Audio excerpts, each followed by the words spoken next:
Hello everyone, welcome back to the new part of our Python crash course. In this video, we're diving into input and output in Python. Basically, we're going to cover how to talk to your Python program and how it talks back to you. By the end of this video, you'll be able to interact with your users using print and input methods, two of the most essential tools in any Python program. So don't forget to hit that subscribe button to catch the next parts of the crash course coming up, and let's dive into the video.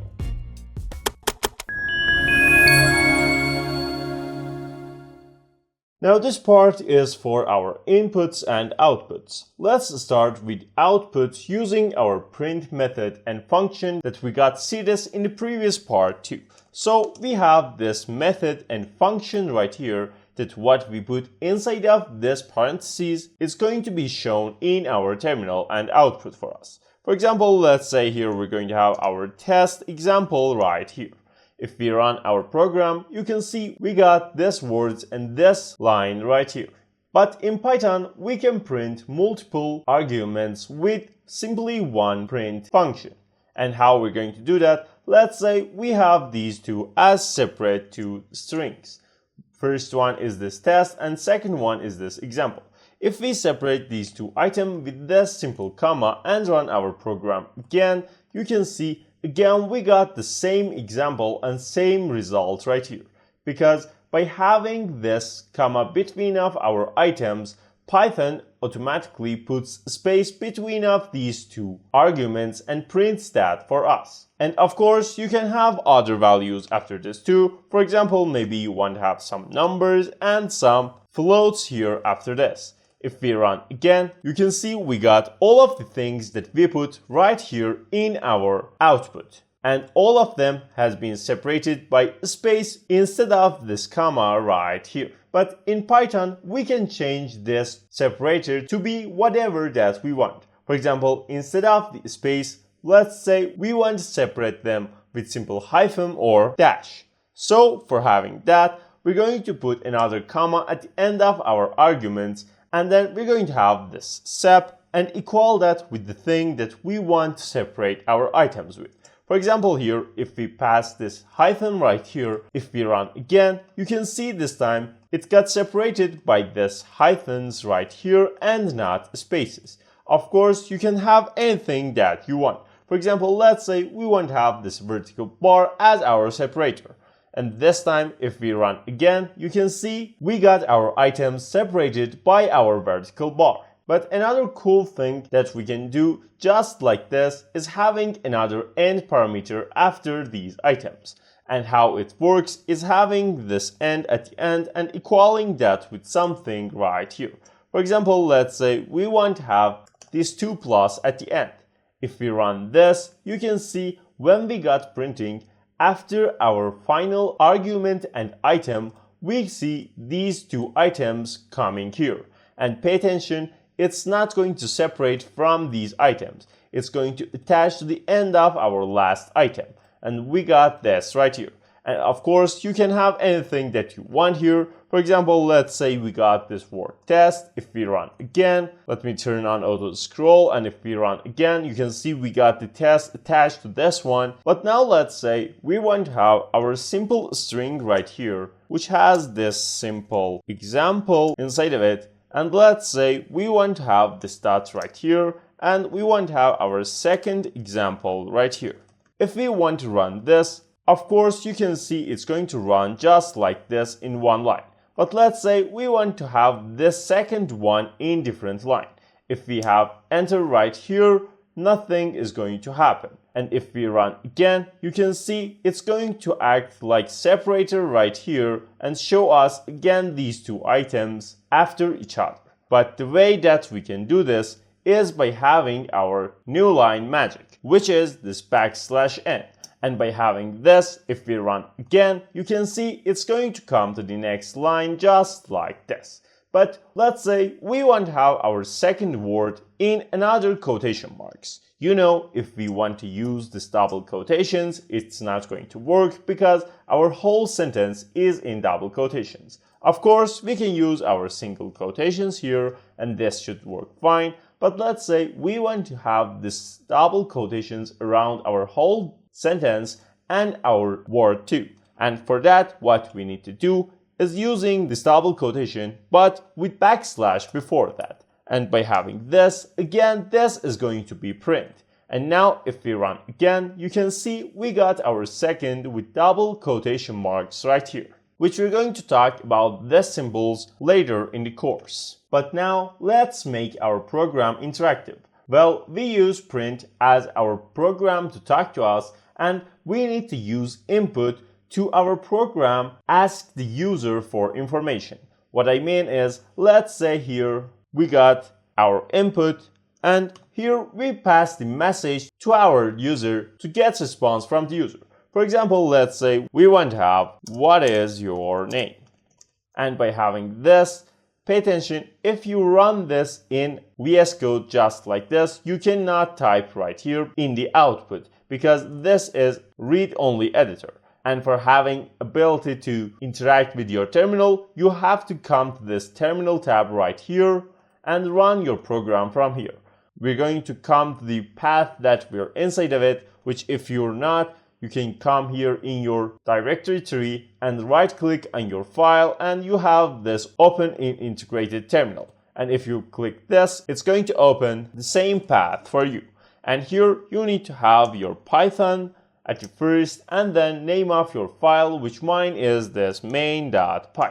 And by having this, you can see we got this what is your name.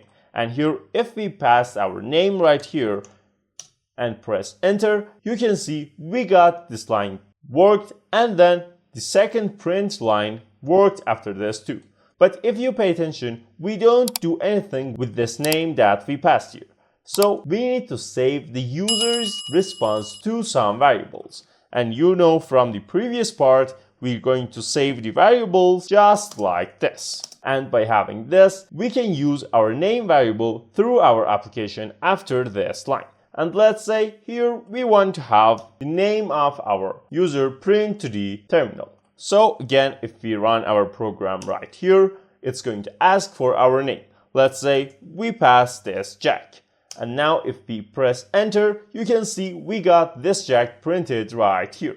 But you know, we can use other things right here too. For example, let's say we want to have this hello and then separate that with comma and the name. And now if we run again, we pass the Jack again here. You can see we got this hello Jack right here. But let's say we want to ask the user's age too. So we comment this out by having our sharp here at the start of it. And let's have another variable right here, which again, we're going to use our input method and function here. And here, let's ask, how old are you? And now instead of this name, we're going to print simply this age into our console. And now if we run again, how old are you? Let's say we pass the number 30 right here. It's going to print this 30 for us. And if you want to clear your terminal here, you can use the simply CLS and it will remove the previous things for you. And now this time, let's use both of these two items together. So we're going to have this name and then this age. And after this name, let's say we want to print the name here too. So we got this name right here, then the age here. Now if we run again, which if you want to be comfortable with your terminal and not typing anytime, you can use up arrow and down arrow for previous and next command that you have put already in your terminal. And if you press your up arrow one time, you will get the last command that you put in your terminal. And if we run this, it asks us, what is your name? And if we pass this Jack here, it's going to show Jack for us and ask us, how old are you? And here we pass this 30. And this time it's going to print this 30 for us too. And of course, we can use these name and age together in one print.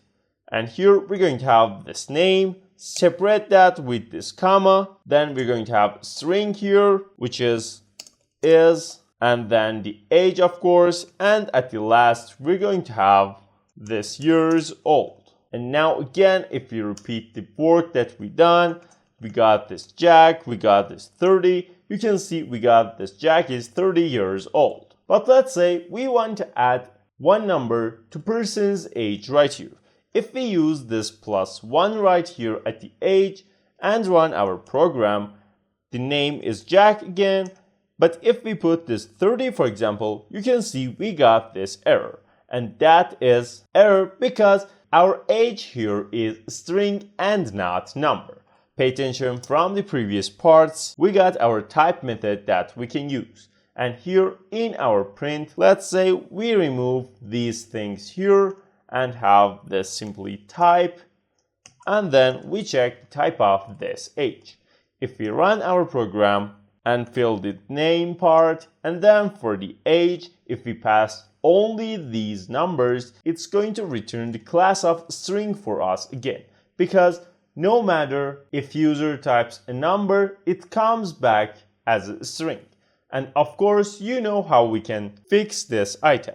We can have this age1 variable right here and equal that with int version of our age. And now this time, if we clear our console again and run our program again, if we fill this, and actually we need to make this age1, so we use Ctrl+C right here. Again, we run our program, the name is Jack still, and the input here is 30, and this time you can see we got this int right here. And we can modify anything that we want right here. And of course, now you can have your name right here and separate that with comma, and here we're going to have our age1, and this time we can add some values to this item too. So if we run our program again, the name is Jack here, and here we pass this 30, and it's going to add this 5 to our 30 and show us this 35 right here.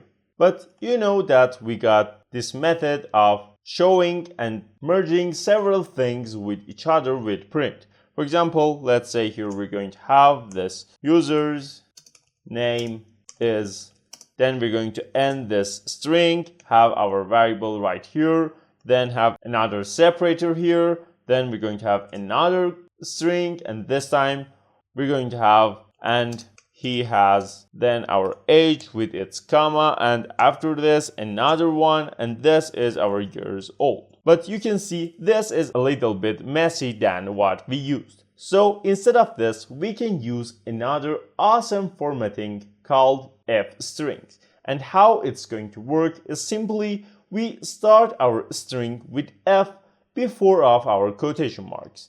And we don't need several strings for this, so we're going to get rid of this separator and this double quotations as well as here and here too. And when we want to use the variable, what we do is simply having this variable's name inside of this curly braces. And as well as this, we can use that for our age too.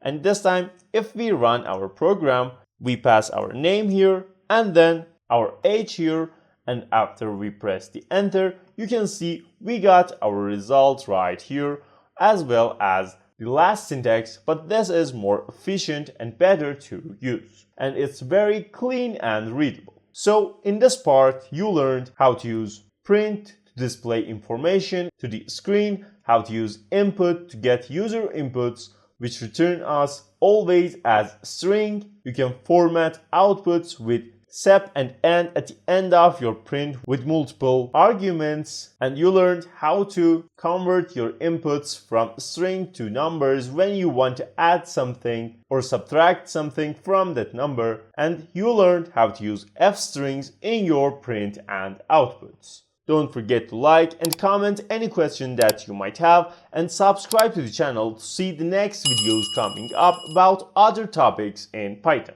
See you in the next one.